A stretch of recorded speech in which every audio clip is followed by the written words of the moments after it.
Who are you? And I really want you to think about that question. Who are you really?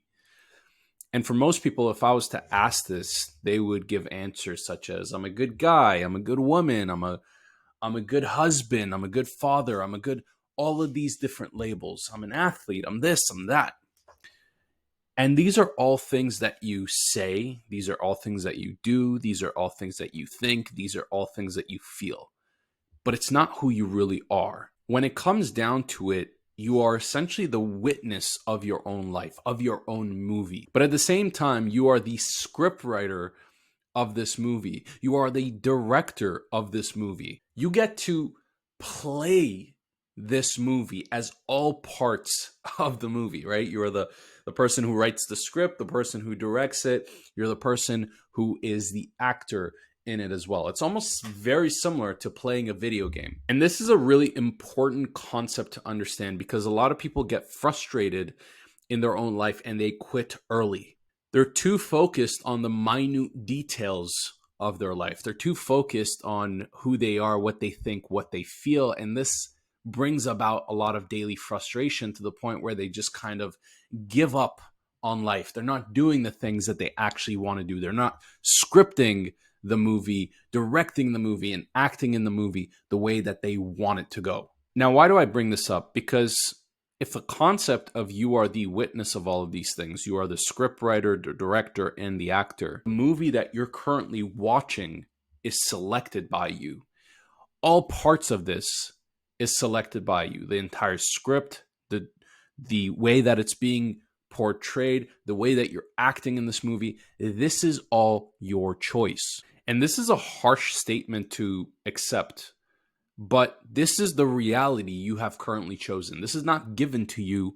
This was a choice. And sure, there might be certain circumstances in your life that are kind of thrown your way, similar to a video game when you're playing, but the character that you're playing and how it reacts to those things thrown in its way is selected by you. There's a good quote here that I want to read by Charlie Munger, self-made billionaire, and he says, "To get what you want, you have to deserve what you want. The world is not yet a crazy enough place to reward a whole bunch of undeserving people." And I truly believe in this. The universe works this way. This is very similar to physics.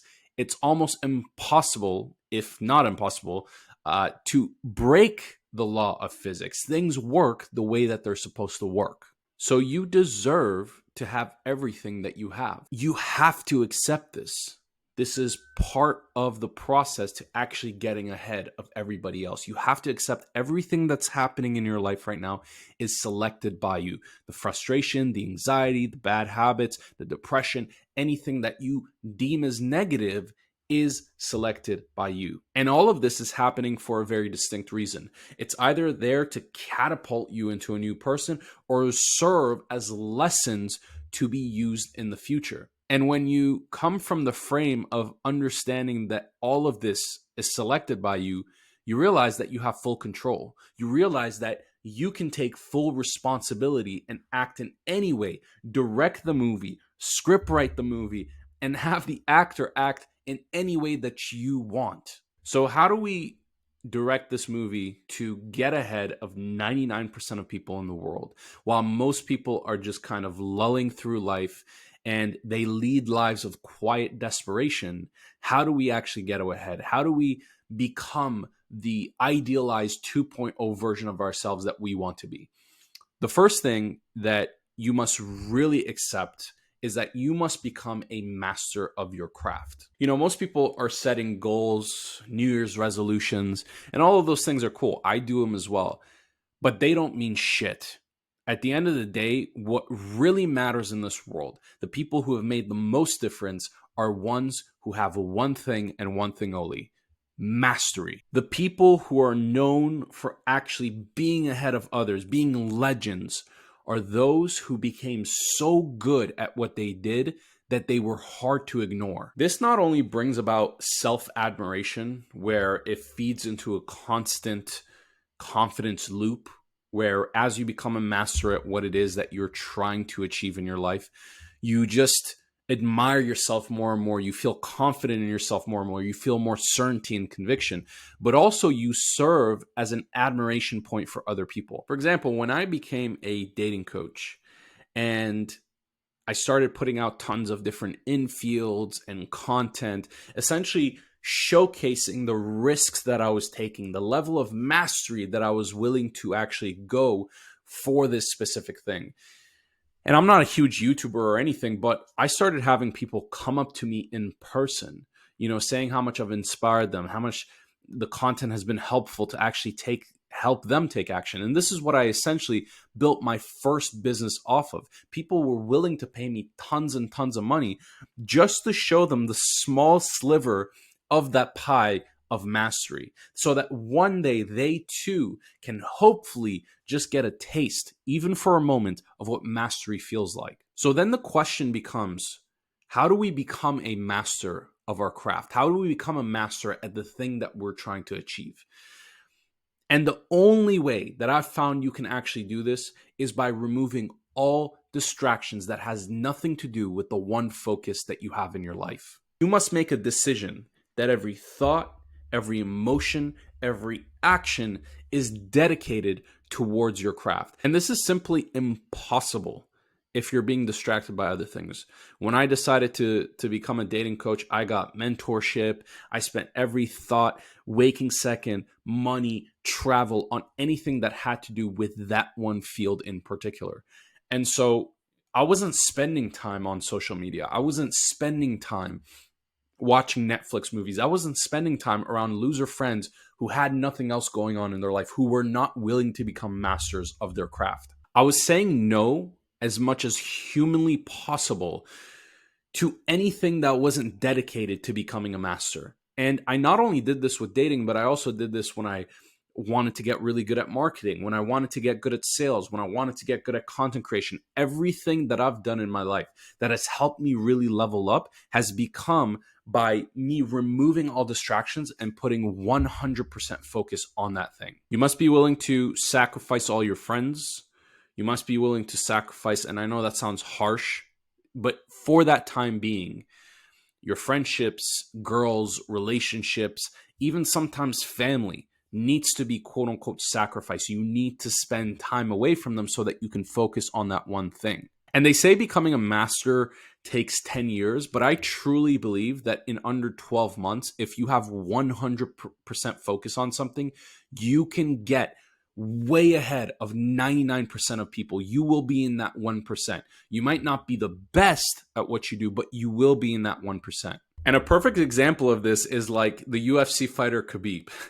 This guy, the only thing that this guy probably does is he sleeps, he prays, he eats, he drinks water, and he defecates. Like, that is the only, and trains. Like, that is the only few things that this guy probably does in his entire life while he was trying to become a champion. And I knew this when I'm a huge UFC fan, and I remember watching the fights between the lead up to Khabib and Conor.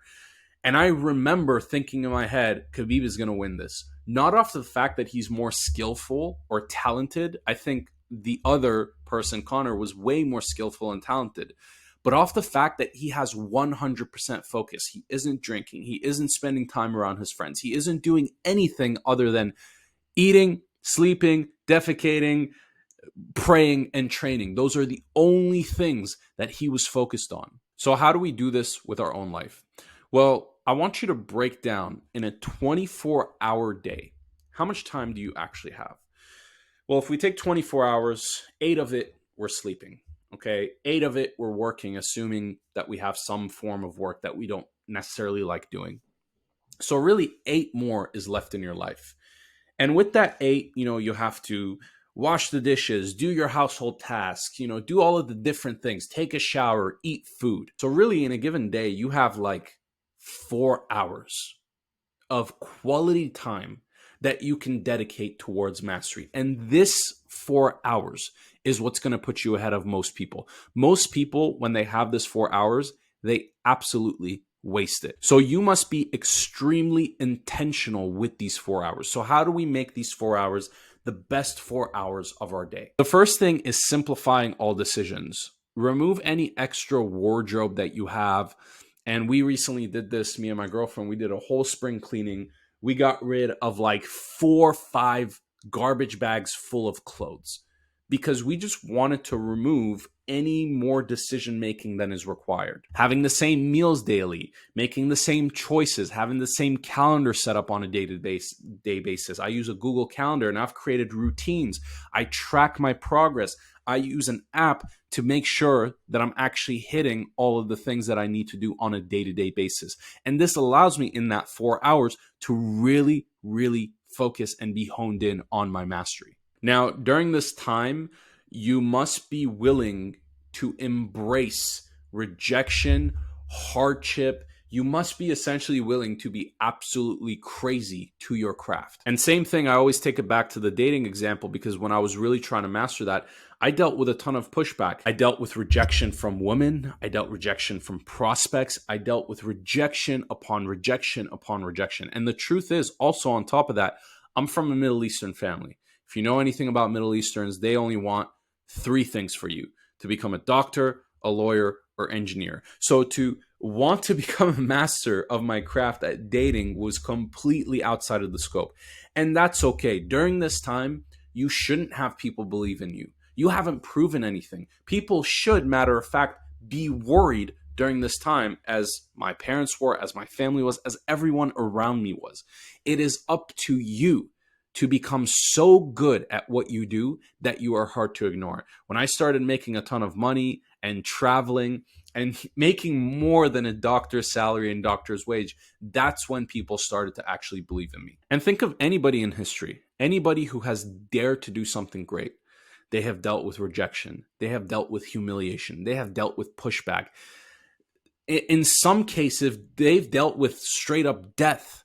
And they've died for their cause. They have died for a level of mastery, knowing that that level of mastery in 50 years, 100 years, 1,000 years later was going to be recognized. And I absolutely love this quote by Conor McGregor, who's a 3-time division champion in both UFC and cage fighters. And he says, "I've lost my mind doing this.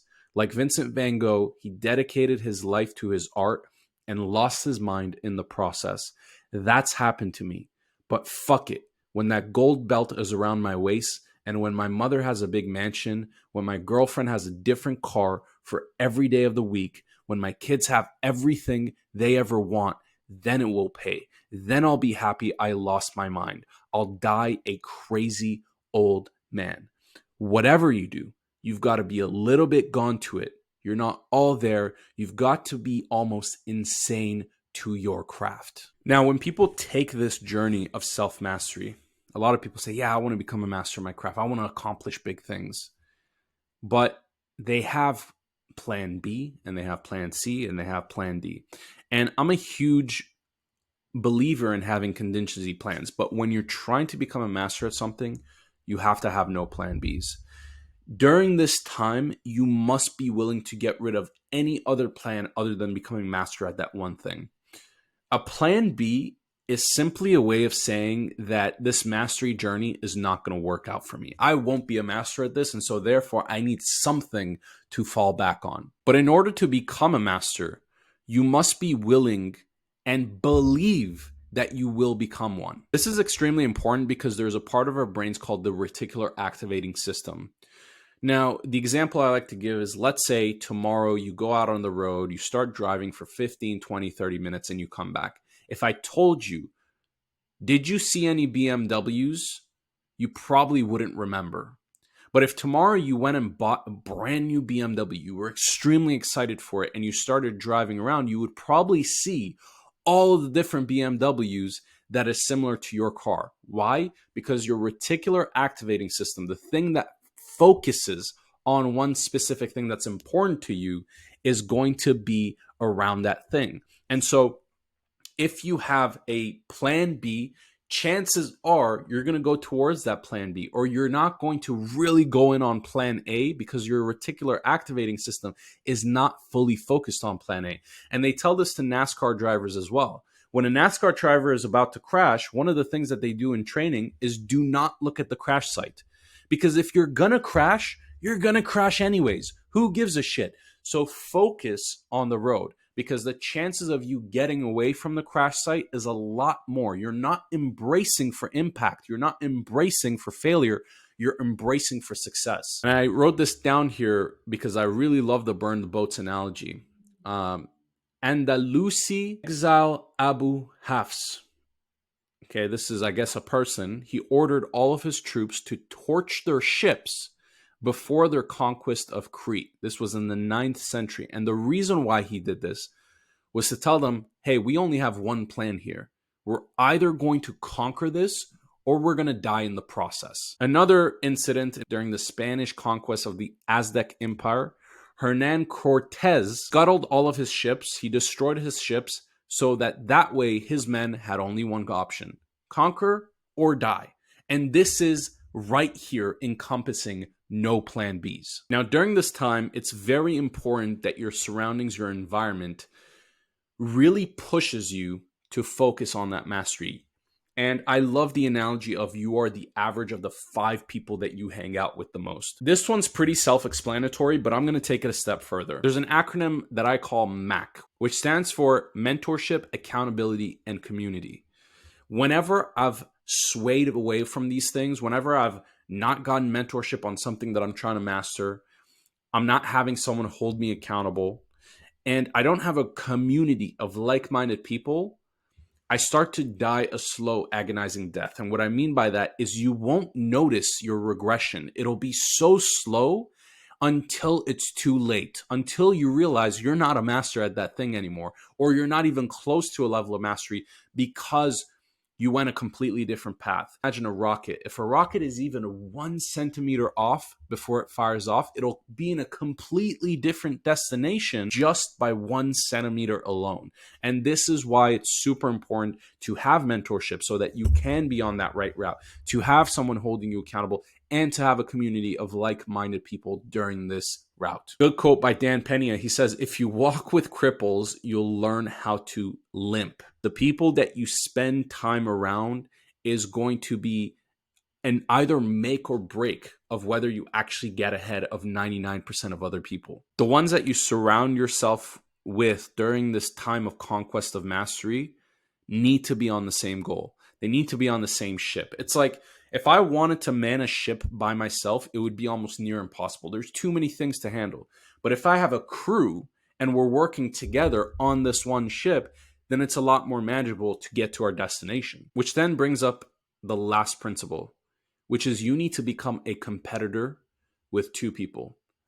The ones that you're surrounded by, the people who you are around regularly, the 5 people you hang out with the most. This pushes you to be competitive and want to beat them, and you guys just want to beat each other. And by doing so, you start to progress a lot faster than if you were to try to hold yourself accountable. But the second person you need to compete with on a day-to-day basis is yourself. You want to really push for a 1% daily improvement. And I love when people say this. They say, improve 1% every day, and in a year, you'll be 365% better. This is actually mathematically false. If you improve 1% better every day, you're actually going to be 3,700% better after 365 days. Why? Because it has a compounding effect. And in life, when you get good at something, the next thing that you need to get good at becomes that much easier and that much faster to get good at. It has a very slow first initial process, but over time, boom, there's a compounding effect where you can get to a level of mastery that most people will never be able to achieve in 3 or 4 lifetimes. Now, if you're wondering, how do I get that mentorship? How do I get that accountability? How do I get that community? And you want to get ahead of 99% of people this year, then go to the link below and book in a one-on-one intro coaching session with me where we'll discuss your goals, your challenges, and the specific steps that you need to take in order to become the 2.0 version of yourselves. If you like this video, make sure to give it a thumbs up and subscribe, and we will talk soon.